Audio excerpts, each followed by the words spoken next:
Welcome to this episode of the Left Behind Game Club. This week we play SUPERHOT. SUPERHOT. If you haven't done so already, make sure you jump over to whichever streaming service you use to listen to your podcast and give us a 5-star rating. Now this week, Jacob thought he was learning some things from a computer, but I don't think it was the things he wanted to learn. The computer was like very HAL 9000-esque, where like largely like prototypical AI, but like there was some really good snark and some really good like philosophical kind of discussion coming in. I'm not a person that understands or reads philosophy, but I'm like, I bet this computer could learn me some things. I think it kind of makes you unlearn some things like compassion and like... You're listening to the Left Behind Game Club.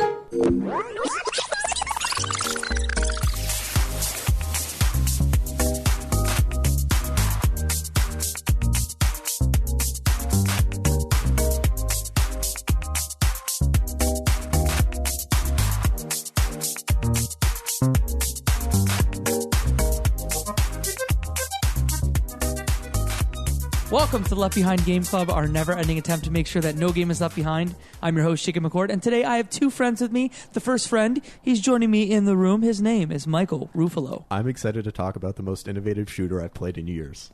Great. Me too. Mohammed Murtadi, how do you feel about SUPERHOT? Super hot. Super hot. It's trash. And we start off on the right foot. SUPERHOT is the game that we're playing today. It was developed and published by the SUPERHOT team. It's available on a myriad of different platforms, including Linux, Microsoft. I was going to say Microsoft Office, Microsoft Word, OS X, Xbox One, and PlayStation 4. Gentlemen, SUPERHOT. Tell me more. SUPERHOT was initially conceived in a game jam and has an intentional aesthetic of looking like it's half finished. It looks like it's in the middle of being developed.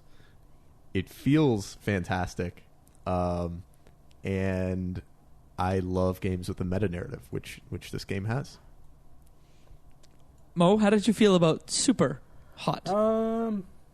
I didn't know almost anything about it besides like the general screenshots of the game, how you see it in advertisements on Steam and like Humble Bundle, things like that. The fact that I kept seeing it on sales and like always on the front page, kind of told me that it might be a popular game. So when you guys mentioned to play it, I was like, oh, okay, cool. This is a game that I definitely would have left behind, and now I'm getting a chance to play it because of the pod. One thing to note before we start on our large conversation about the game, there is SUPERHOT and there is SUPERHOT VR. If I'm not mistaken, gentlemen, none of us have played SUPERHOT VR, correct? I did. I played it on my Xbox One. Oh, you did? Yes. Okay, but not VR. SUPERHOT VR. Not VR. Okay. Jacob, what did you play it on? I also played it on Xbox One. It's available, I believe, on Xbox Game Pass. If not, it was an Xbox Live Gold game very recently. It was a recent Games with Gold. Thank you. And Mo, you played it on PC, I assume? Yeah, I played it on PC. Even though I did get a PS4, I kind of started playing some of those console games you guys keep talking about. But yeah, I did play this one on PC. Okay. And you did not play the VR version, No, correct? No, it's a standard version. Okay. Because it's available on everything. It's on Oculus Rift, HTC Vive, and PlayStation VR. So, I mean, I haven't played many VR games because I don't own a VR headset, but I have to imagine this is the best VR game out there. Mm-hmm. I want to chime in. Though there are some good VR games. One of the most popular one, I think, ships with Oculus. It's Robo Recall. So you play like a little mech, not a mech. You play a guy and you're taking down a bunch of mechs. So that one is pretty sweet. It kind of has the slow motion bullets, kind of similar thing to SUPERHOT. Almost not really, actually. Now that I keep thinking about it, but then again, like there's slow motion bullets, and they don't follow the same mechanic, but that's a pretty sweet game on VR. So there are some good ones. So you bring up a good point, Mo. We should probably talk about what the premise of this game is, and then what the mechanics are. Jacob, how does this game start, and what is the premise of it? The premise is really hard to describe, right? Because you get into the game, and essentially imagine MS-DOS, right? So MS-DOS, something that some of you may have heard of listening to this podcast. Others are like, what's an MS-DOS? It's like a very rudimentary command line computer system. So that's what the menus look like. That's how the game kind of is. It PIOS. Is that kind of PIOS, yeah. PIOS is the OS system that within the SuperHot universe. And you start in the game, which involves this PIOS, it involves the chat client, and it involves the actual game itself. So I think there's like 3 layers to it. Mm-hmm. So you're interfacing either with your computer or with a console, and as you load in, you're loading into essentially a terminal, and then from there you access superhot.exe, which then gets you into the SuperHot world of what, black and white? With red people all over? It's hard to describe, so that sounds like a really bad joke about newspapers or something. What's black and white and red all over? A newspaper. What's black and white and red all over? A bloody penguin.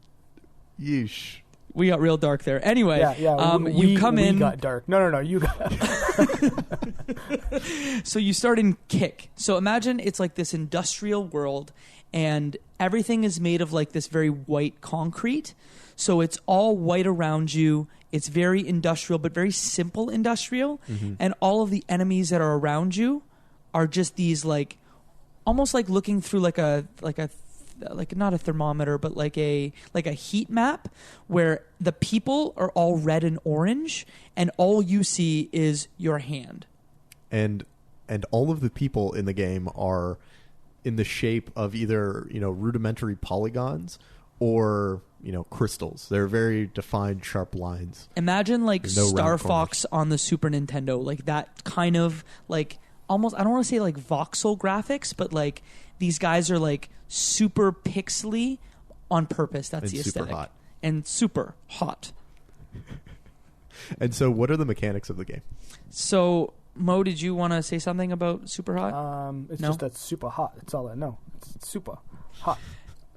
So the mechanics of the game is, the big mechanic is that as you're moving forward, that's the only time the game really moves. So if you stand still, the game will move like at a super snail's pace. Moves? So as you move, the game world moves. And by that what I mean is the enemies move, bullets move, time moves forward. Thank you. And as you stop, everything in the world stops around you.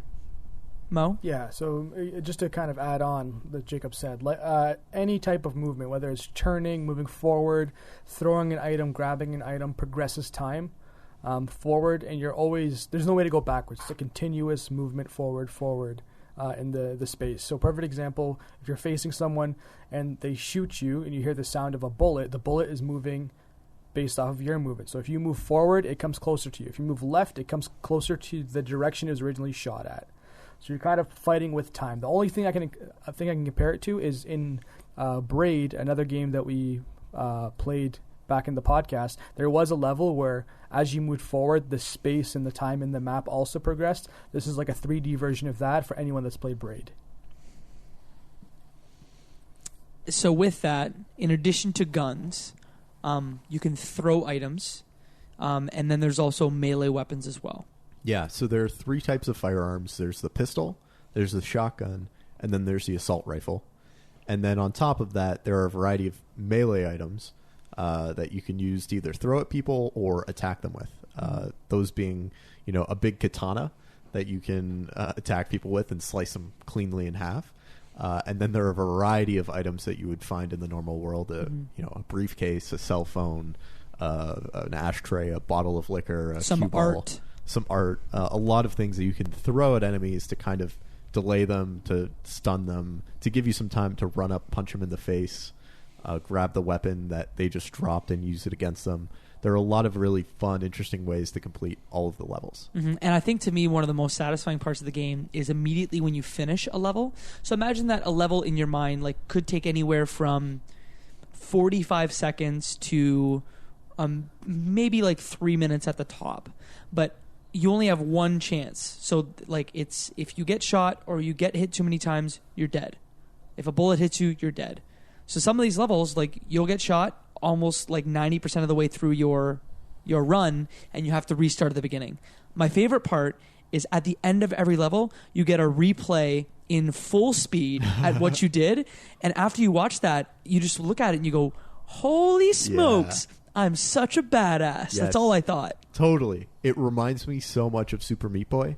and that it initially feels like an incredibly tough, impossible puzzle.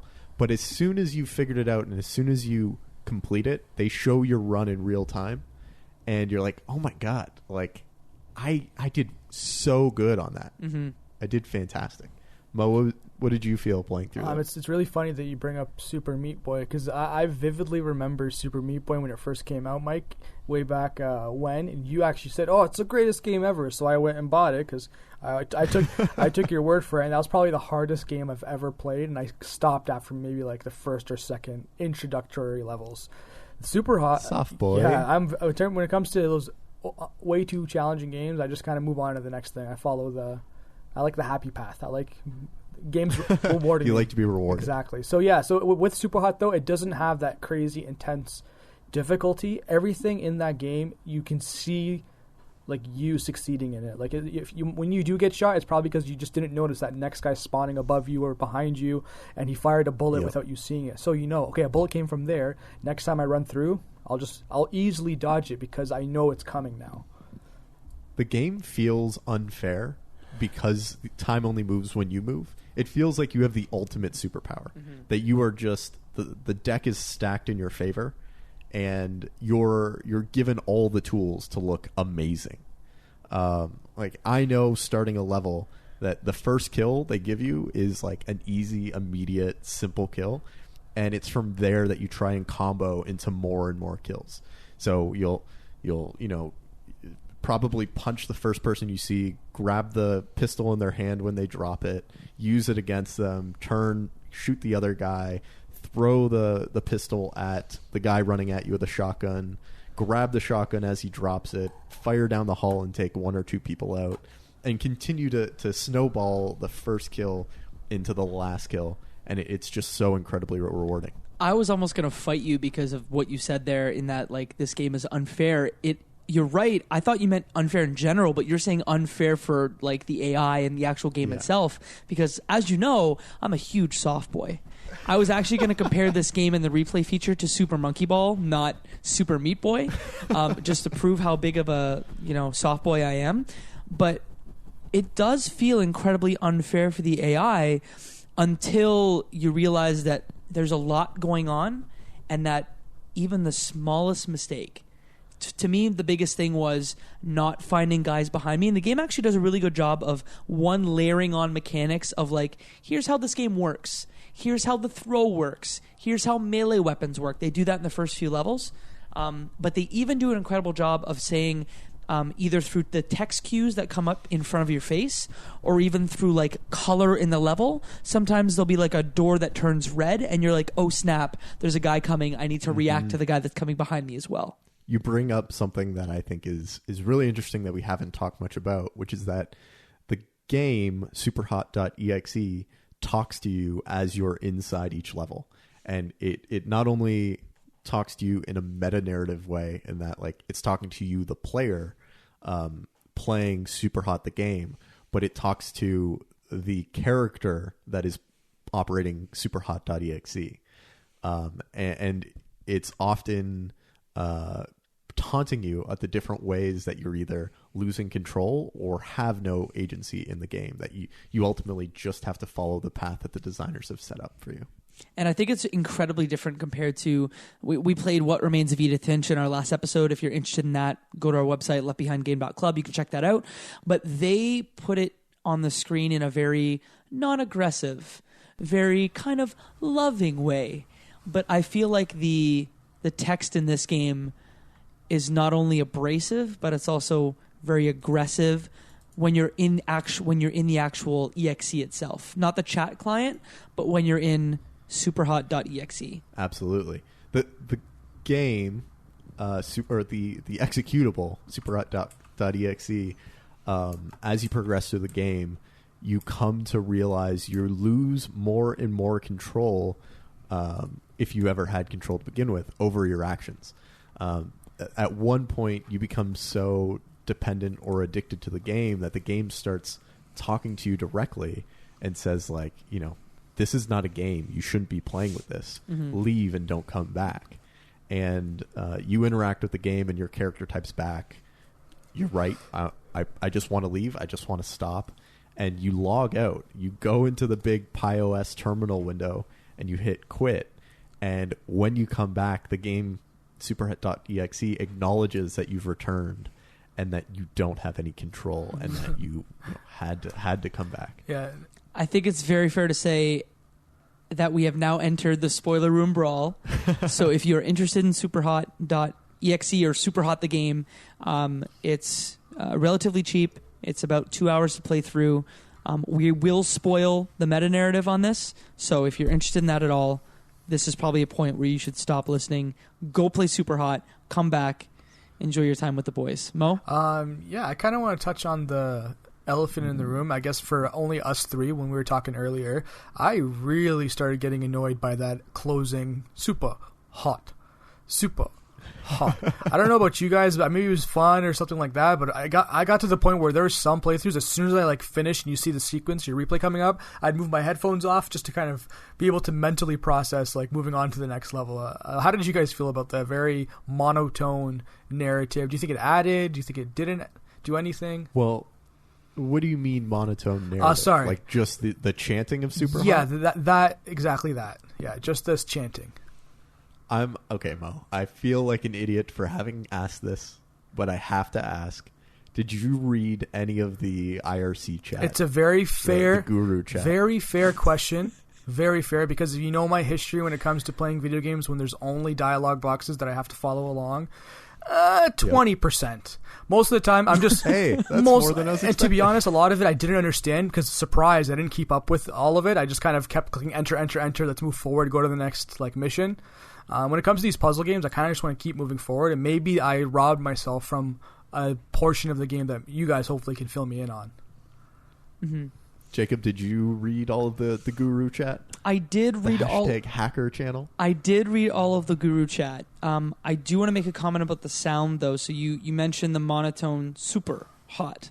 I actually played this game on very low volume and was listening to podcasts at the same time. So... correct me if I'm wrong, I don't feel like the sound takes away or adds much to the game, but I did follow along with the guru chats. Okay, yeah. I mean, to answer your question directly, Mo, I didn't. I was not annoyed with the game chanting to me super hot. I was not annoyed with any of the sound design. I thought it was a fun little thing that people who like the game had their own thing to chant. We've talked playing other games that there are one-liners that you leave with. Like when we played Portal, you all knew, and everyone who's played Portal knows the line, "The cake is a lie." Yes. And it's just one of those things that you say, and then you have that understanding that, oh yeah, they've played, they understand. Yeah, so that's pretty cool. That's a pretty cool point that now, super hot, if someone says it in that way, it's okay, I know you. I know what you're referring to. Exactly. And if you followed along with the guru chat client, which I think is supposed to replicate an early IRC minimal chat client. It is an incredibly realistic IRC channel chat where everyone starts to abuse the commands, and where the mods get a little bit overzealous with their powers, and where just the general vibe of hanging out with people that you only know through the internet. But I think one of the key things there was when they start talking about the game, everyone, just to signal, their love of it or how far they've been, they just start chanting super hot, super hot. And that was such a true experience I've had in many other IRC channels when I was younger. Dropping one-liners that help signal, oh, I've played this, or I know what you're experiencing right now. When people begin to ritualistically chant things, that's when you get really excited.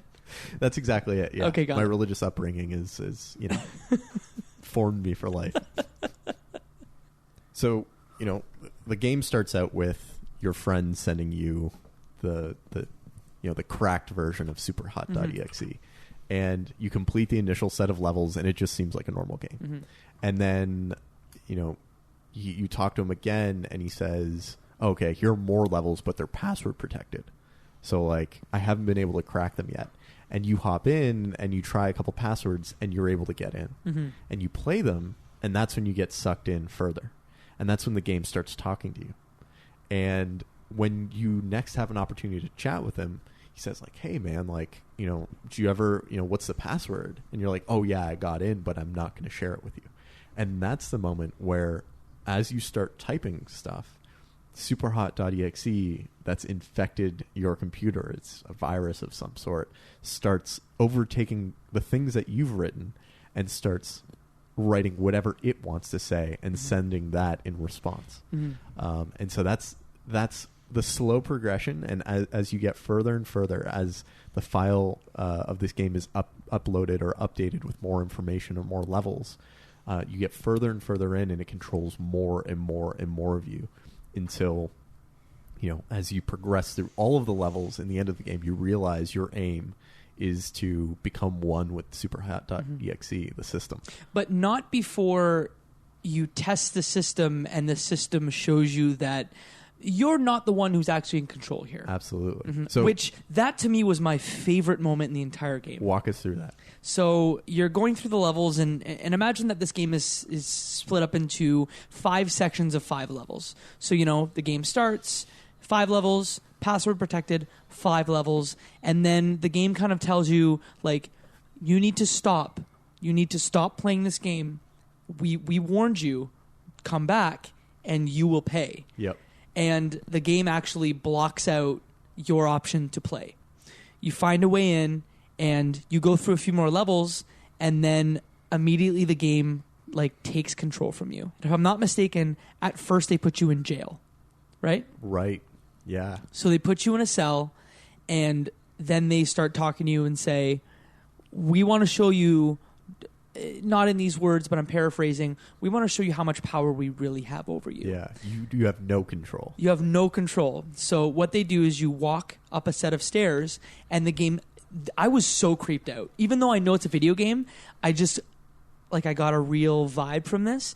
You go up some stairs, and the game is like flashing words in front of you, being like, does this look familiar to you? Do you know where you're headed? And you go up the stairs, and then you look through a window, and through the window is a person who's using a virtual reality headset to play a game. And let me tell you, when I saw that, I just was immediately like, I almost got goosebumps. That was my favorite part of this whole thing. I was so creeped out. And that's a semi-recurring thing. The first time they just show you that they know where you are, and you are in a text chat with a friend saying like, it's super weird, I just saw myself in the game. And then the next time, it's you walking up to yourself, looking at yourself in the window. And then the last time, you're tasked with knocking yourself out. And then the very last time, you're tasked with killing yourself. Yeah. You walk up to your body, plugged into the game, with monitors that show your view, looking at yourself sitting in a chair with a gun, and you have no control, and you have to end yourself. Because as superhot.exe says, your mind is software, your body is hardware. Bodies are disposable. Yeah, and it's not needed. The one thing that kind of it somewhat reminded me of in the end, when you walk up to yourself, is seeing that infinite loop of yourself in Portal when you create 2 portals. Like when you look through, you see like it happening and happening and happening. You're like, where's the end? Where's the end? And you just never know. That was a pretty cool feature. When you see yourself sitting down, you look just like the enemies in the game. And it looks just like the world that you've experienced in the game, which to me brings up the question, were you ever actually in the game? Or is the real world, does that look exactly like what the in-game world looks like in the Superhot universe? Okay, I would like to counter your point with the only argument I have to kind of go contrary to this. So you barely see your own hands and your own body here. Yeah. But at some points, you see that your body or your arms are actually pewter compared to like pewter the color, like Pewter City in Pokemon, compared to everyone else's kind of red and orange. So that to me is the only thing where I'm like, am I special? Am I Neo in the Matrix? Like that's like that is the vibe I got of like I am the computer. I am Neo in the Matrix. So when you're tapped into the game and you look at your body, you see that you're, the pure color. But when you're in the game looking at your body seated, they're red. So it draws some distinctions about, you know, who are you, and then who is the enemy in the game. Mm-hmm. One of the things that I loved was stumbling across the hidden terminals. Mo, did you find any of those hidden terminals? I'm not sure what you're referring to exactly. So you can get out of the level in almost every level. And outside of the level, there are little computers that if you throw an object at, you can activate and jump up to and interact with. And it says you found a secret terminal. You can ask one question. And your character asks a question. And each terminal, it asks a different question. And they can be, you know, why is the world all concrete? And the superhot.exe will respond, because we only want you to focus on the things that are important. Or when you ask, why are all the enemies red? The computer will respond, why do you think they're enemies? And each time you find a new terminal, you find more and more about the world. Mm-hmm. And it makes you think a lot about it. One of my favorites was you ask some question where the AI responds. Superhot.exe is a game, but Superhot is a thing of its own. Mm-hmm. And it, I think, encapsulates what this game is about, in that it's intending to, at all times, remind you that you're playing this game, but that this game is supposed to be talking about the larger implications of, you know, what it means to play games and to be entertained and to interact with technology in a way that you can't pull yourself away from. Mm-hmm. The AI was incredibly well written. So you basically alluded 5 minutes before we started recording to me, like, Jacob, did you see those recordings? And I think my response was, I beg your pardon. And so watched some of them before the show started. And the thing that I saw, in addition to the reading that I did throughout the game, is that the computer was very HAL 9000-esque, where largely prototypical AI, but there was some really good snark and some really good philosophical kind of discussion coming in. I'm not a person that understands or reads philosophy, but I'm I bet this computer could learn me some things. I think it kind of makes you unlearn some things, like compassion and feeling for your someone that's opposite to you. That's the general sense of what I understood from the game was it's teaching you to be numb, to kind of keep proceeding through, taking lives and not really considering them lives. That's kind of not as blunt as that, but I feel that's where it's trending towards, to kind of lead you through that path. Keep proceeding, destroy. Don't ask questions. Just follow this infinite block to make you less human. Absolutely. I think I think it's got a lot of things to say about how we interact with entertainment and technology. Mainly that we don't think much about our entertainment and what it asks us to do. Especially people who play video games. We are, I think, one of the most tried and true tropes in video games. It kind of makes you unlearn combat. Some things you fighting against another enemy, feeling for person, your someone that's opposite to you. That's for no good reason. And we never sit back and think about why is our initial reaction to fight and to destroy the things opposite us. We just take it as a thing that's for granted. I think the thing that it has to say about technology in general is that we are conditioned to engage with it, and whether we understand that it's bad for us or not, whether we understand it's dangerous, we continue to come back to it. I think everyone is aware of just how dangerous and harmful social media can be, but because they are designed systems to continue to have us coming back with variable reward schedules, we come back even knowing that it is harmful and dangerous to us, and we probably shouldn't engage. So I think there are some really, really interesting things that it says about our interaction with technology and entertainment, And it might not be new, but I think it's a really interesting venue to talk about those things. I wouldn't necessarily say it's new, but I would say that in video games, it's incredibly uncommon to have this kind of discussion come up. The only other title, one that we've actually played that I can think of that kind of pulls this trope out is Spec Ops: The Line, where they kind of challenge you to say, like, yo, this isn't just like a fun shooting video game. Like there are layers here to be like, do you ever question anything that you do in a video game? Should you? Shouldn't you? To me, that's the only other game that I can think of that does that. Absolutely. I think BioShock also draws into stark relief the fact that you don't have control over your actions in a linear game. That video game design is about giving you the perception that you have control and choice, but the reality is that you have to walk down the corridor that they've designed for you. And they can put things in the way that make it feels like it's not a corridor.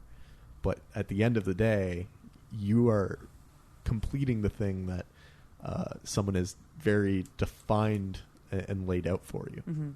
I think the Stanley Parable is another good example of that. You are taking on someone else's designed level instead of just, you're the mighty conqueror overtaking all.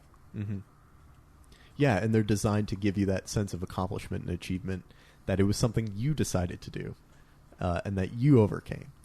When the reality is, you're just walking on a treadmill. You're just a pawn, Yeah. which is a nice juxtaposition to what we've gone through in this game. Absolutely. So the one thing I want to add in is that I mentioned before the whole super hot thing was kind of annoying. But at the same time, it still acted as like some like reward system, because once, especially some of the levels where I struggled on, where I had to replay over and over again, you kind of wait for that last gunshot or that last kill and hope that you hear that super hot, because I was like, okay, mission completed, like finally, you just proceeded. So it was super annoying to hear it, but at first it's like, oh yes, finally, and then you're like, oh damn it, now I have to listen to super hot for the next 10 seconds. One of the most rewarding things was when at the end your character throws the weapon that you're holding, because it's like, oh man, I'm so badass, I just threw this thing away, there's no one left that I have to take care of. That's when I know I've completed a mission. For me, the most satisfying thing, and it's because I'm a terrible video game player, is when you escape sure death in like a really lucky instance. So like all example, the time, a bullet's coming from behind you, and you don't realize it until the very last second, or you don't realize it at all, and you see the bullet like just pass by your shoulder, and you're like, guess who got by? That, to me, was my most satisfying piece. Absolutely. The one thing I also noticed with that, Jacob, is I guess it kind of transitions into like those combos. There's a lot of times when I did get like shot, when I would hear the gunshot. Did you guys notice that it wasn't always a direct line to where you are at that point? It's kind of shooting in that direction. So you couldn't think like, okay, I'm right here. If I move to the left, the gunshot won't hit me because the guy was aiming at the place I was. That never was the case for me. If I moved left, it could have been slightly angled to the left already. And I would have been taken down. Yeah, they have stormtrooper aim, and that they're never shooting directly at you, but the fact that you have to move to progress means that you're often forced to move in the direction that a bullet might be. And there's often, or at least when you get to the midpoint of the game, more bullets than you can ever track at one point. So you need to be very, at least the strategy I found, very conscious of jumping and moving forward and not standing in one position and moving side to side. I didn't really use the jump a lot. Jump was very useful because, for example, you could jump on top of someone and kill them. There's an achievement for that too, right? Yeah, I think it's Mario it's a me Mario. Yeah, that's it. Yeah. There's some fun, interesting things you can do when you jump, and because when you jump, you're moving for quite a lot longer than when you would normally be moving. You get a good amount of movement of all the characters, and it, at least for me, helped me dodge a lot of bullets. I was kind of on Jacob's camp where I didn't use the jump that much, purely because I felt that it would move too much time and bullets would come closer to me before I could react. It was almost similar to like sometimes I think I started counting my bullets because I didn't want to waste like a click because that split second of you pressing the button, hearing the click, and then like realizing there's no weapon, I became very, very calculated with what I spent my time doing, whether it was turning, looking up or forward. I moved very slow until I saw my enemies. That was kind of my general way I proceeded through the mission. No jumping though. So one of the things that's really good about jumping is it adds verticality to where your stormtrooper enemies are shooting. So they'll often shoot above wherever you're landing. So it helps get it helps kind of reset a fight. If everyone's shooting, horizontally at you, jumping allows them to, start shooting vertically at you, and when you land, you're underneath their shot. You don't have to worry about it. I don't want to play armchair game designer, but like, I love this game. I would have preferred a crouch.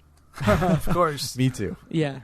Me too. There were moments where I was like, I just want to crouch here.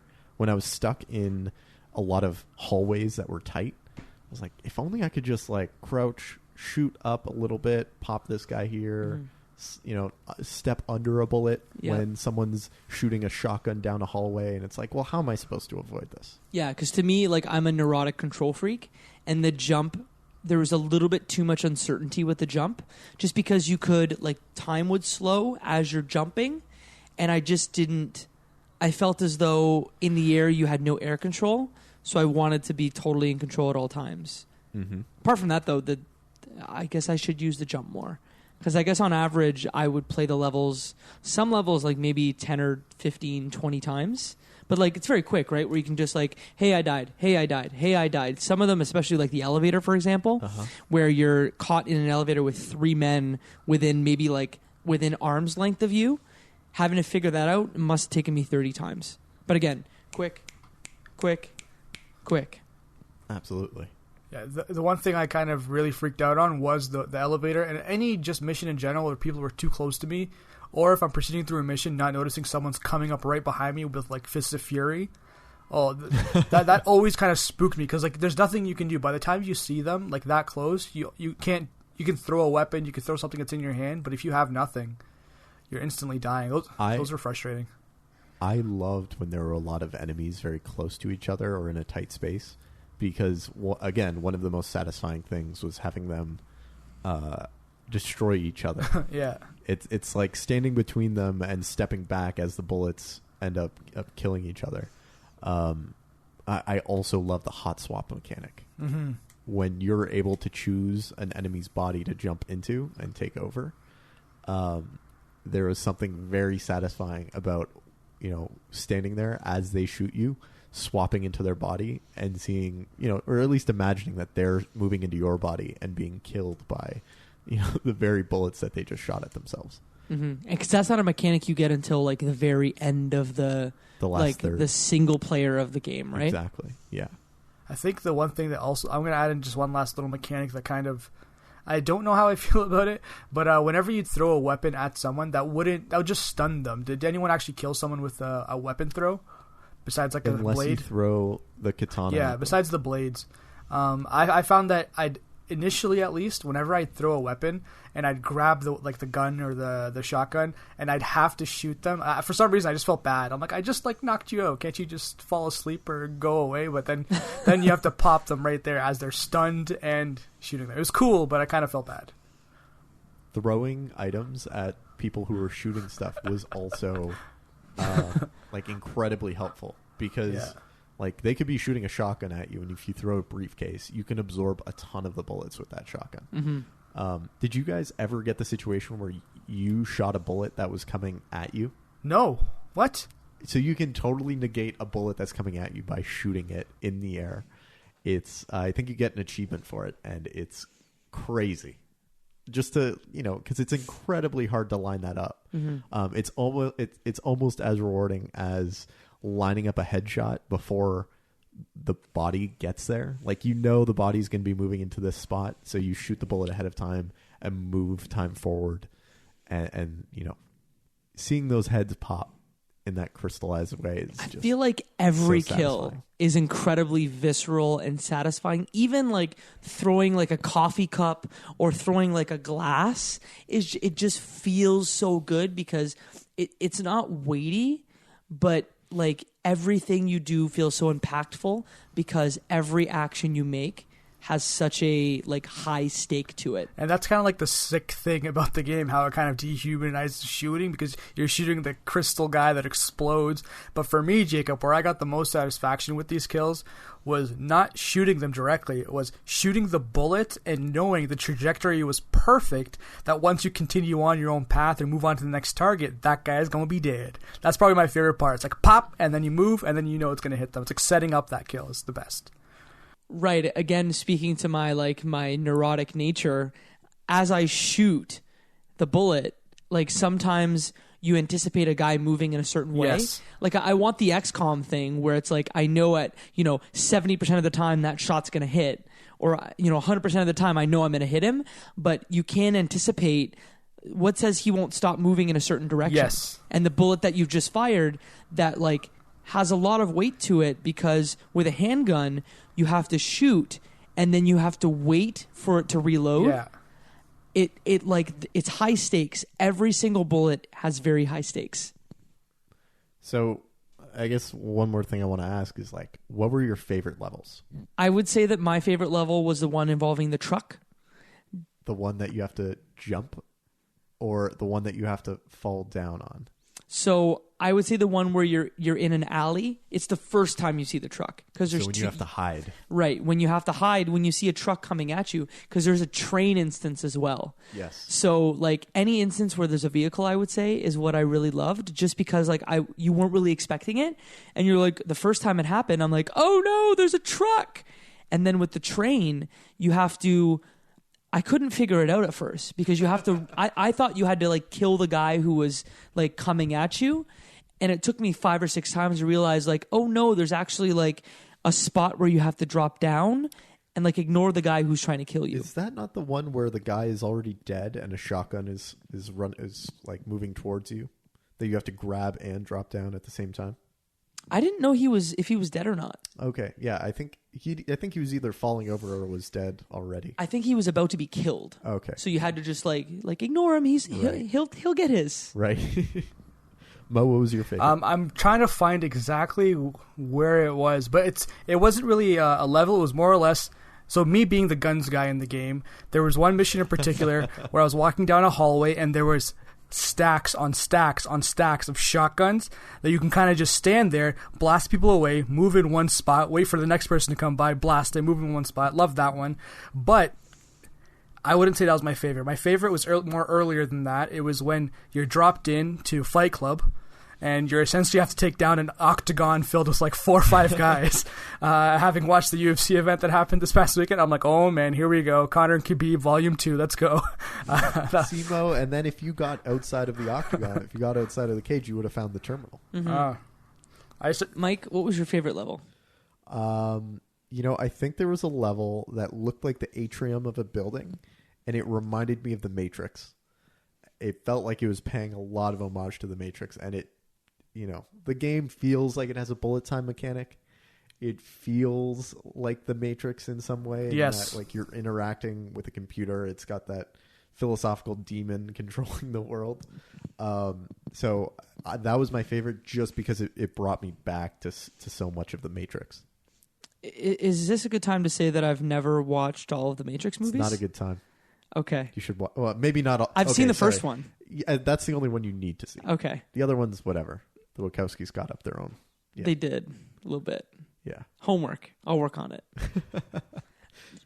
Should we talk about just how the game ends before we wrap up this episode of the Left Behind Game Club? Let's do it. So, Michael, you alluded to the fact that bodies are disposable and that minds are software, right? Yeah. So what the hell happens in the end of the game? So as you lose control, you start just taking orders from superhot.exe. And it essentially says, like, your body is disposable. Your mind is the only thing that matters. You should become one of us. Join the hive mind. Hot swap into the cube. Doesn't it basically like open up the Eye of Sauron? Mo, I got you. Thanks, man. Always a Lord of the Rings reference. in the actual software itself. Have we ever had an episode without a Lord of the Rings? I don't know. Someone should do a count for us. But basically, Eye of Sauron opens on top of the UI of superhot.exe. Yes. And that's where the hive mind starts speaking to you directly, right? Absolutely. And so it throws you into a level, and I found it the most challenging, where it has 3 phases. And each phase, you upload a little bit more and more of your brain into the Superhot hive. It's this big pyramid sitting in the middle of a room. And I think what ends up happening is you get to the very end, you upload 100% of your brain, and then superhot.exe says, okay, now go eliminate yourself. And you walk up to yourself in your room with a gun in your hand, and you have to, boom, shoot yourself in the back of the head. And that is the end. You become part of superhot.exe. But before that, don't you just murder everyone in the room once you become Superhot? I didn't. Oh, yeah, you're right. Yeah, There you is literally that- just that- like, pew, pew, yeah, pew, you teleport pew. right into them. And I don't know if you guys just teleported into one at a time, but you can chain those. You So can. go through the whole room. I did it a couple times, but going from yeah, one to another. I don't think I timed it well sometimes, but I teleported back and forth, kind of chain reaction. I only realized it at the end, and I was like, oh, I've already taken out half of these guys. I should have realized it earlier. But it's very cool, very interesting. Not what I was expecting. No, I was not expecting this layer of narrative on top. This game is not what I was expecting. And I think the game knows that. It makes fun throughout that there's no plot, that the game is just shooting red people. Mm-hmm. And it says that up front very early on, which I think is great because it makes you realize, like, oh, maybe I should pay attention to what's happening here. Maybe I should read things more.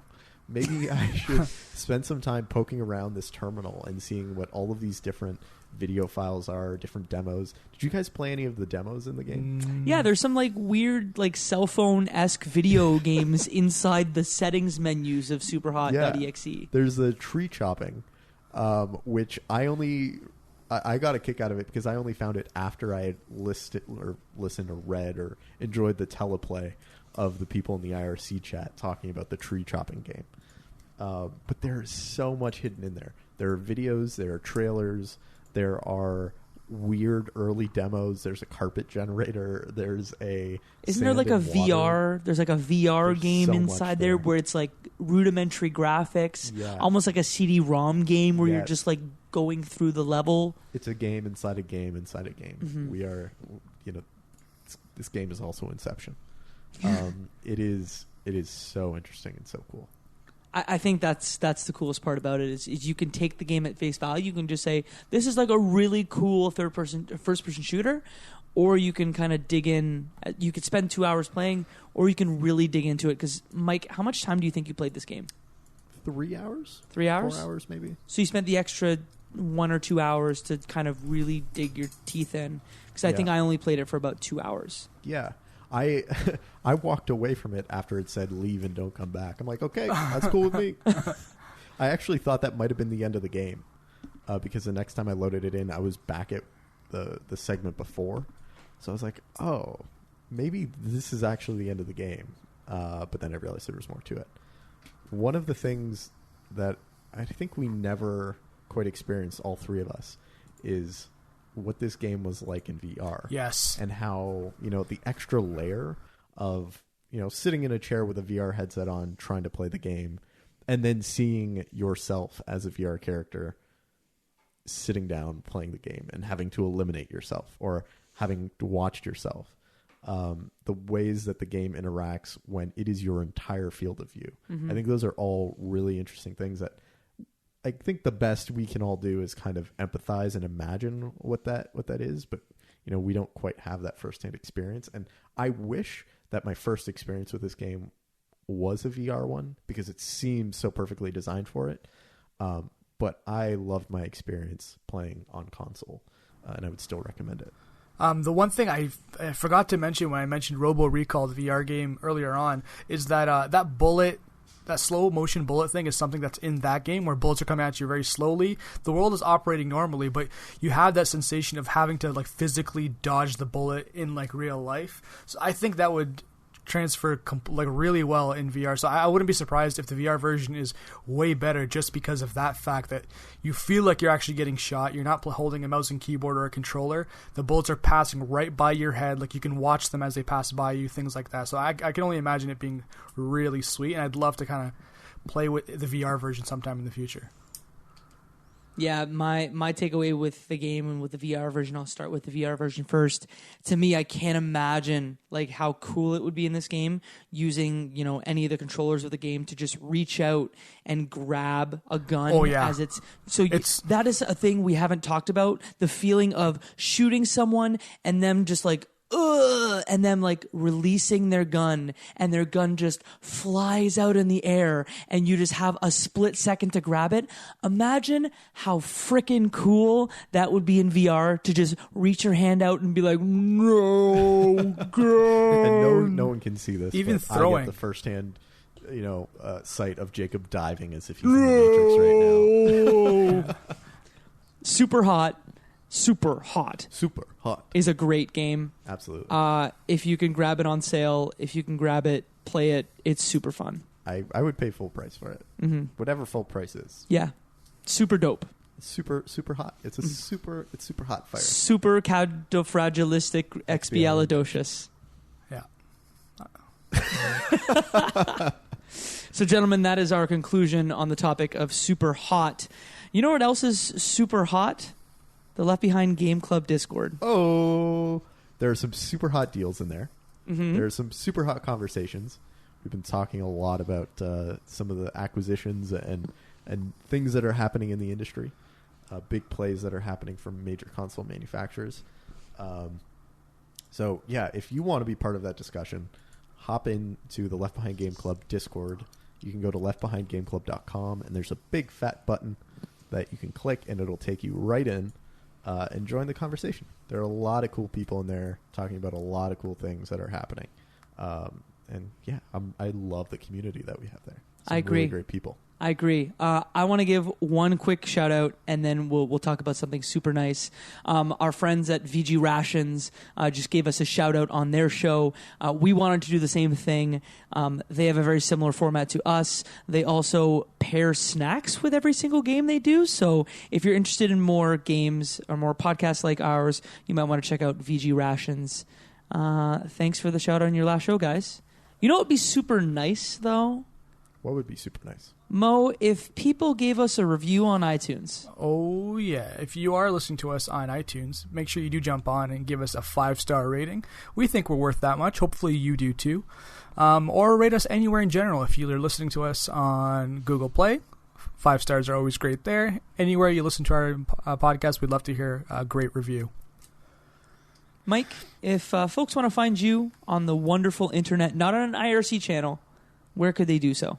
You can find me at Ruffolo M on most social places online, or you can go to michaelruffolo.com or michaelruffolo.ca and see my personal website. Mo. You can find me at Murtadi on almost all social media platforms and murtadi.com. Jacob? You can find me on the internet at Jacob McCourt on all major social media platforms and at jacobmccourt.com. And that, my friends, is one less game left behind.